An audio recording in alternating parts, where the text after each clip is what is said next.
Our first session is called An Introduction to Aqidah. An Introduction to Aqidah. Now, because this is all about Aqidah, I thought the first thing we're going to have to do is to talk about what Aqidah is. Because this is not an English word, it's an Arabic word. And so we have to sort of define what this word means. And whenever we talk about words in the Sharia, in Islam, we talk about words from one of two different angles. Okay? So whenever we talk about what does the prayer, what does salah mean? What does hajj mean? What does sawm mean? What does zakah mean? We talk about these words from two different angles. The first thing that we're going to talk about is the linguistic meaning, the meaning in the language of the Arabs. And then we're going to talk about the meaning in the Sharia. The meaning in the language of the Arabs and then the meaning in the Sharia. Now this is best explained with an example. So let me give you an example. Let's pick the word zakah. If I was to ask any one of you what zakah is, you'd probably say it's a percentage of your wealth that you give, your excess wealth that you've held for a year and you give it, you know, and it's taken on wealth and it's taken on crops and it's taken on certain other things as well, gold and silver and what have you. That's fine from the point of the Sharia. But zakah has a meaning in the language of the Arabs.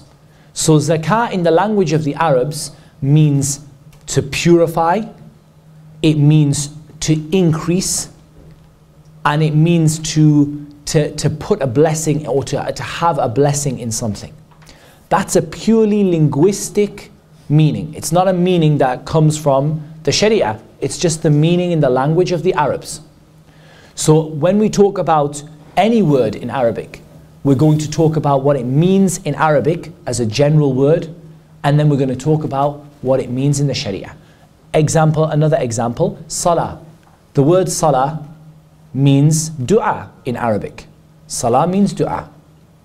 But the salah that we know in the Sharia is more than just dua. It's a set of actions that begin with takbiratul ihram and they finish with taslim, and they have a set of sort of defined actions that you have to do. This is what we call salah in the Sharia. So the point is that words in the Sharia of Islam, they have a background from the point of the language and they have a background from the point of the religion. So when we come to Aqidah, let's have a look at what this word Aqidah actually means. Well, Aqidah comes, like all words in Arabic, come from a root. And to give you an example of a root, if you think about in English, necessity, necessary, unnecessary, necessarily. What do you notice about all these words in English? Necessity, necessarily, necessary, and unnecessary. What do you notice about all these words in English? Someone tell me. It's not a difficult question. I'm not asking you to, explain what they mean or anything. What do you notice about the words? They all sound similar. That's what I'm looking for. They all sound similar and they all have a meaning that is got something to do with need and necessity. So necessary is something we have to do, unnecessary is something that doesn't need to be done, and necessity is something, a need or something that has to be there, and so on and so forth. So they all have a similar meaning, not the same meaning, but a similar meaning, and they all have a similar sound in the middle of the word.